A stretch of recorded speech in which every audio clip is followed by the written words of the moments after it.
Bienvenidos y bienvenidas a Enclave Política. Perú vive momentos de mucha expectativa por lo que pueda hacer el presidente Pedro Castillo a pesar de la presión política y mediática de la derecha para configurar un golpe de Estado parlamentario. La realidad social y económica exige no solo gobernabilidad, sino una estabilidad que parece en la oposición no cuenta. Todo lo contrario, viven de la inestabilidad, viven de la conspiración, como ya han destacado algunos analistas desde ese país. Lo que vendrá en adelante también tiene que ver con la capacidad política y administrativa del presidente Castillo, y de eso también hay que evaluar en cada momento. Y por eso también queremos conversar con el secretario del Movimiento Político Nuevo Perú, Álvaro Campana, a quien le damos la más cordial bienvenida. Álvaro, qué gusto tenerte de nuevo por acá. Y de entrada te preguntaría, ¿cómo evalúas el momento político del Perú después de lo ocurrido en el Congreso, donde la primera ministra rindió su punto de vista y la oposición parece que no queda del todo muy contenta? ¿Qué tal, Orlando? Sí, efectivamente, bueno, lo que podemos decir después de esta presentación, en primer lugar, es que extrañamente desde el Congreso se ha extendido, ¿no?, el periodo para que se vote o se dé el voto de investidura en el Congreso. Lo que en realidad a nosotros nos muestra es que, hay un intento permanente de desestabilización, ¿no? Porque se está abriendo un escenario en el cual empiezan nuevamente a haber otros cuestionamientos, ya se quiere convocar a la Premier para que hable sobre la renegociación del gas, se sigue con el cuestionamiento a miembros del gabinete ministerial, entonces es como que se extiende el proceso de incertidumbre y creo que en eso viene trabajando permanentemente el Parlamento, ¿no? Entonces, como muy bien dices, a ellos no les interesa la estabilidad, ni mucho menos. Lo que están buscando es la vacancia del presidente Castillo. Lo más probable es que se le dé efectivamente el voto de confianza al actual gabinete, pero es una lógica de desgaste permanente el que están buscando. Creo que tienen todas las herramientas para avanzar hacia una vacancia, entonces siguen actuando en una lógica de permanente desgaste y desconocimiento de la legitimidad del gobierno. Claro, pero Álvaro, yo a pesar de todo lo que mencionas, me quedo con la duda y digamos pensando desde afuera del Perú, ¿qué quiere la derecha? ¿Qué quiere la élite empresarial peruana? ¿Hasta dónde gana con esto? ¿Qué es lo que busca en realidad en concreto? Porque parecería que lo que apelan normalmente ellos, sus voceros, sus medios, es a que la democracia, que la libertad, que la estabilidad son las condiciones para la prosperidad, pero cuando les vemos actuar así, parecería que se niegan a sí mismos. Entonces la pregunta es, ¿qué quieren? No olvidemos, Orlando, que esta situación ya la vivimos. En plena crisis sanitaria, económica, social, en el momento más agudo, ellos no tuvieron ningún problema en hacer un golpe de Estado, en protagonizar un golpe de Estado desde el Parlamento. De hecho, desde el año 2016, 2017, estamos en una crisis política permanente y no les interesa, ¿no? Generar estas condiciones de inestabilidad. Lo que ellos no quieren es ceder ni un centímetro a sus intereses, ¿no? No quieren ningún cambio. Creo que han impedido todas las reformas que creemos que son necesarias, incluso las más leves. Entonces, no tienen mayor interés en reformas en el país, ¿no? Entonces, ellos no van a parar hasta no tener a alguien suyo al mando y poder impedir cualquier cambio. Ya vimos cómo fracasó la reforma política, ha fracasado la reforma del sistema de justicia, ¿no? Ahora ellos quieren impedir pues cualquier cambio y de ser preferible para ellos que esté alguien que se someta a sus intereses o someter al actual gobierno. Creo que también hay una lógica de sometimiento del actual gobierno a través de diversos mecanismos, como los mecanismos económicos. Cada vez que Pedro Castillo plantea algo, inmediatamente el dólar sube, por ejemplo, y empieza a plantearse que hay señales pues, de permanente inestabilidad económica, que los mercados reaccionan, entonces prácticamente hay un chantaje permanente contra el presidente de la República y el gobierno. Claro, pero si en esa lógica de conspiración, de perturbación, están planteados los poderes fácticos, como se conoce normalmente, ¿qué respuesta puede dar el presidente? ¿Hasta dónde, por ejemplo, el consenso social, sobre todo en el campo popular, puede avalar su gestión y contraponer o hacer un contrapeso político frente a esta campaña? Mira, yo creo que sí ha habido, hay algunos problemas dentro del gobierno, ¿no? Que no podemos solo atribuirle responsabilidades a la oposición. ¿Qué problemas son estos? En principio, creo graves problemas de comunicación. Hay muchas contradicciones, hay un problema para emitir un mensaje claro hacia la ciudadanía de lo que exactamente se quiere, hay muchas marchas y contramarchas, y a esto se ha sumado contradicciones que se han dado en la propia coalición de gobierno, ¿no? En el caso del Partido Perú Libre, por ejemplo. ¿Qué cosas se puede hacer? Bueno, creo que se necesita, en primer lugar, unificar criterios dentro del gobierno, unificar a esta coalición de gobierno para que pueda darle orientaciones claras al país y saber cuáles son las prioridades y cuáles son las reformas que se tienen que implementar. Esa es una primera cosa. En segundo lugar, necesitamos unificar a las fuerzas dentro del Parlamento, ¿no? También hay una dispersión en este momento dentro del propio Parlamento. Y en tercer lugar, creo yo, generar dinámicas de movilización ciudadana. Hay cosas que en el país se esperan, digamos, con mucha expectativa, ¿no? El tema de la renegociación del gas, por ejemplo, ¿cómo se plantea ese tema? El tema de la reforma tributaria que ha sido planteado ayer por el ministro de Economía, Pedro Franque, ¿no? Necesita ser puesto en el debate público para que ya no nos estemos entreteniendo en banalidades que finalmente promueve la propia derecha y que a veces termina reproduciendo el propio gobierno con estas marchas y contramarchas en los mensajes que se producen. Claro, Álvaro, ahí también hay un elemento que se podría analizar antes de entrar en la segunda parte de este programa con los temas que has planteado sobre las propuestas que hace falta debatirse. Y es otro elemento que está jugando en contra, digamos, del gobierno, y es que eso que mencionabas, la comunicación se queda rebasada, la comunicación oficial, quiero decir, queda rebasada por el conglomerado de medios que en cambio colocan en la agenda una discusión que a veces no está ni coincide con lo que pasa el pueblo peruano. Digamos, hay temas de fondo, hay problemas con la salud, con el tema de la pandemia, con la pobreza, pero esa no es la agenda de los medios y parecería que en campo oficial se reduce a responder a esa otra agenda.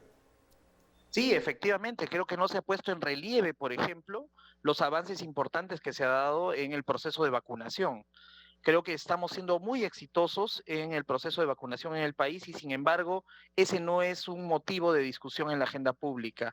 Se han dado igualmente algunas subvenciones a la ciudadanía, ¿no? Que permiten reactivar la economía, se han dado, creo, iniciativas muy importantes en ese sentido y sin embargo tampoco están puestas sobre la mesa. Se ha lanzado, por ejemplo, una segunda reforma agraria, lo que se ha denominado una segunda reforma agraria, que busca darle también una serie de incentivos a los pequeños agricultores, a los medianos agricultores, a las familias, ¿no es cierto?, del campo que históricamente han estado abandonadas, pero sin embargo tampoco eso es parte del debate público y efectivamente, como te digo, yo creo que la derecha, la ultraderecha y los medios están permanentemente más bien en una lógica de lo que nosotros llamamos el terruqueo, ¿no? O de hablar de una supuesta amenaza comunista en el Perú, apelando a un lenguaje además de la Guerra Fría, ¿no? Como la gran amenaza para el país y de esa manera seguir tratando de movilizar a algunos sectores de la ciudadanía, particularmente en Lima, donde se ha generado un gran temor, porque debo decir también, en las regiones no se siente lo mismo que se siente en este momento en Lima, ¿no? En la capital. Claro que sí. Hagamos una primera pausa, Álvaro, y volvamos en la segunda parte porque sí nos interesa, digamos, como audiencia, como periodistas y como en general público fuera de Latinoamérica, fuera del Perú, en Latinoamérica en particular, es cómo se afrontan los nuevos desafíos en este campo de las propuestas que tiene, por lo menos, digamos, este momento represadas del presidente Pedro Castillo. Vamos a la pausa.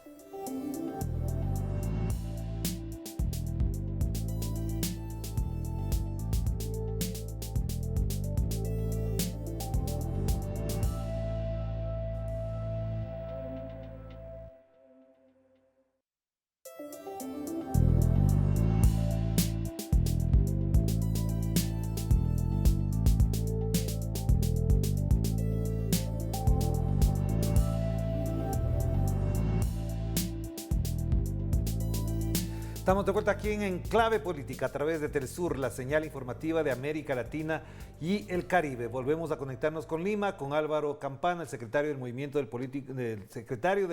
Político Nuevo Perú.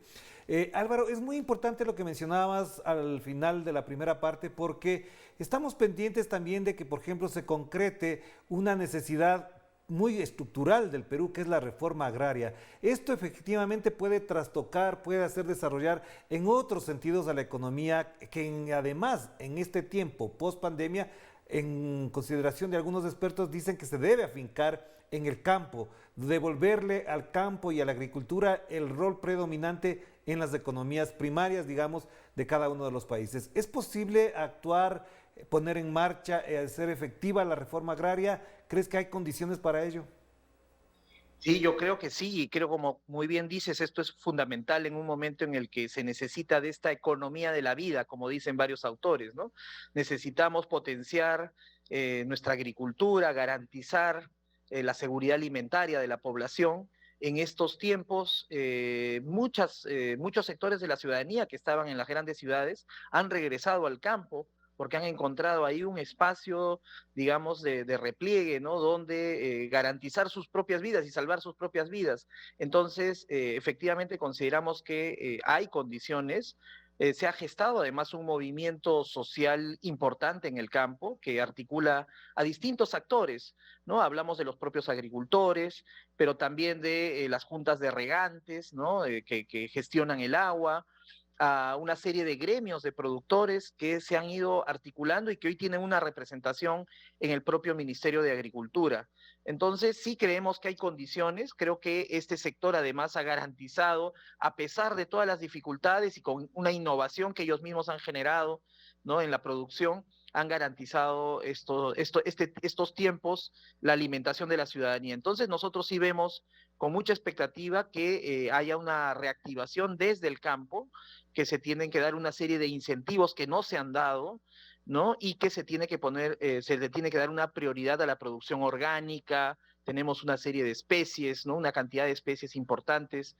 En fin, creo que hay para valorizar muchísimo en el campo peruano.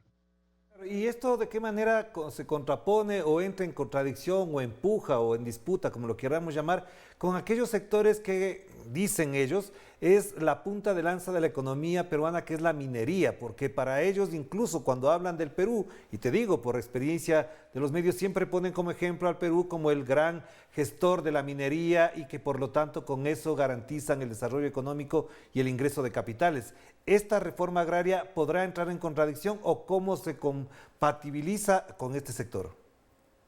Sí, mira, yo te puedo decir que creo que es todavía incluso una iniciativa muy tímida la que se está dando en el campo, ¿no? O sea, ni siquiera está poniendo en cuestionamiento la acumulación de tierras que se ha dado a lo largo de todos estos años, porque ha habido una acumulación de tierras, el uso de ciertos recursos como el agua, que efectivamente son objeto de disputa entre la minería y la agricultura, no se han puesto en cuestión, no se ha puesto en cuestión tampoco los proyectos mineros. Bueno, algunos sí no tienen de ninguna manera licencia social, porque se ha demostrado que la agricultura ha sido más eficiente en garantizar el ejercicio de derechos de importantes sectores de la ciudadanía. Esto ha pasado, por ejemplo, en Arequipa, ¿no? En la provincia de Islay, donde hay un proyecto minero que se ha intentado implementar a lo largo de muchos años, pero ha fracasado porque efectivamente la agricultura ha logrado dar bienestar y dignidad a un sector importante de la ciudadanía. Pero digamos, esta contradicción no está planteada en este momento, pero diríamos además que no podemos estar sujetos y sometidos a los vaivenes de los precios, ¿no? Nuevamente ahora tenemos precios altos de los minerales, pero hemos tenido también épocas de mucha dificultad y nuestros países no pueden dedicarse solamente a actividades extractivas que no dependen o que en gran medida están su manejo está fuera de nuestras manos, ¿no?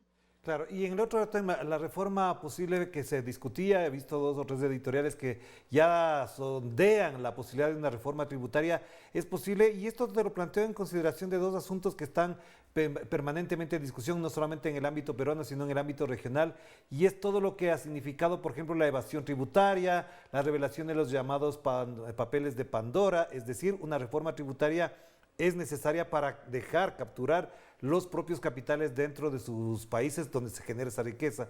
Y la otra es que efectivamente en la élite peruana hay una acumulación muy fuerte de dinero, es decir, la rentabilidad de las élites empresariales ha sido muy alta y no necesariamente se reinvierte dentro del país. Entonces, ¿por dónde apuntaría la posibilidad de una reforma tributaria en ese sentido?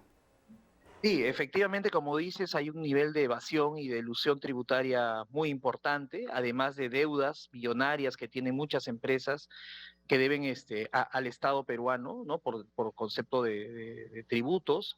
Entonces, sí creemos nosotros que es muy importante, así lo ha planteado el ministro de Economía, Pedro Franque, si es que queremos realmente solucionar de manera sustantiva los problemas que tenemos a nivel de la salud, de la educación, ahora que se habla de volver a clases de manera presencial y tenemos la gran mayoría de la infraestructura o gran parte de la infraestructura educativa en abandono, sin siquiera servicios como el agua para poder asearse las manos, que es algo que se considera fundamental para impedir el contagio, entonces no vamos a llegar muy lejos. Por eso es que se necesita efectivamente recuperar estos recursos que se adeudan al Estado peruano, y cambiar las reglas y hacer, por supuesto, más progresiva la política, ¿no?, tributaria, que haga que efectivamente quienes más tienen paguen al Estado peruano en beneficio de la ciudadanía, de las grandes mayorías, ¿no?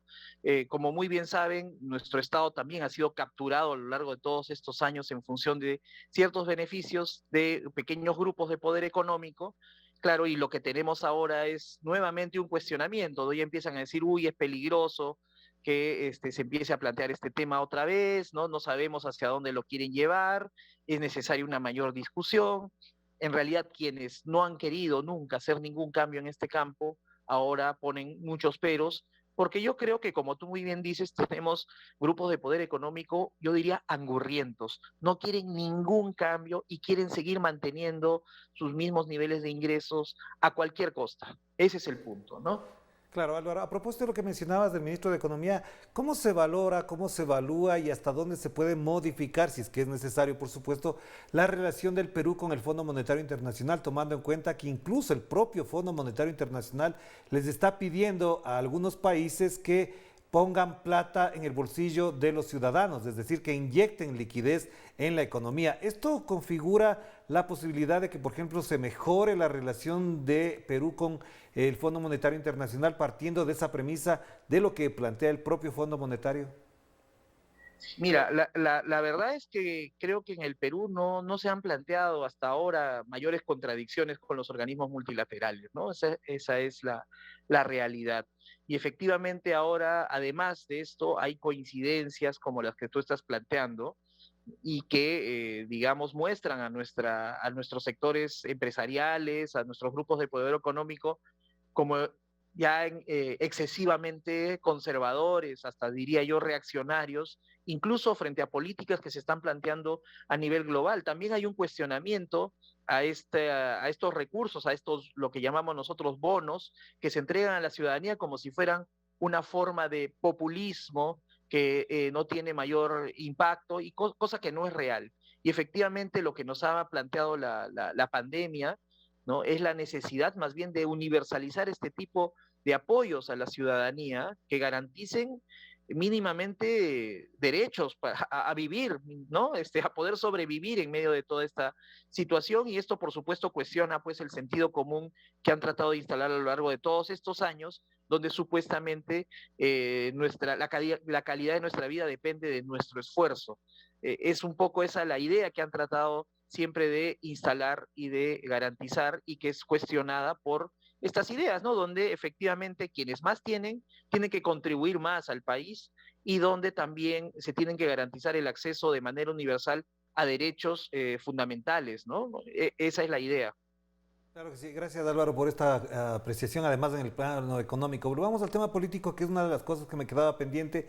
¿Hasta dónde se puede ir configurando pienso yo, a partir de lo que sospecho que no se dice, pero que se puede estar haciendo, un frente progresista de izquierda que defienda lo que estamos hablando, tanto de la reforma agraria, la reforma económica, las propuestas del gobierno del presidente Pedro Castillo. ¿Es posible considerar en el corto o mediano plazo, digamos como una postura para el próximo año, por ejemplo, la consolidación de un frente progresista de izquierda democrático que defienda estas propuestas y también defienda al propio presidente? Sí, creemos que es así, que hay condiciones para ello. Lamentablemente, en las primeras semanas sí se generó un cierto aislamiento por estas, digamos, confusas, por esos confusos mensajes que se daban, ¿no? Y por que la ultraderecha pues ha estado, como hemos mencionado, agitando y tratando de buscar una polarización en el país, ¿no? Y que la busca además de manera permanente. Pero creemos que hay temas en los cuales se puede construir grandes consensos. El cómo se atiende a la emergencia creo que debería unir a todos los peruanos y peruanas y mostrar además esta voluntad obstruccionista que tiene la ultraderecha dentro del Parlamento. En segundo lugar, sí creemos que hay reformas como las que hemos mencionado, que están sobre la mesa y que creo que deben tener un consenso importante con sectores más moderados de la derecha, sectores liberales de la derecha y sectores democráticos y progresistas. En realidad, creo que tienen que abordarse y que pueden generar, como decíamos, grandes consensos. Ahora, sin embargo, creo yo que lo que está buscando la ultraderecha es generar ya la contradicción entre quienes quieren o no un proceso constituyente, ¿no? Es como que ellos ponen por delante ese tipo de, esa contradicción y como el elemento clave, ¿no? de la disputa política. Creemos que nosotros tenemos que resaltar que impulsar un proceso constituyente y poner en discusión la posibilidad de cambiar la Constitución es lo más democrático que puede existir en una sociedad. Nadie Claro. puede oponerse a esa voluntad.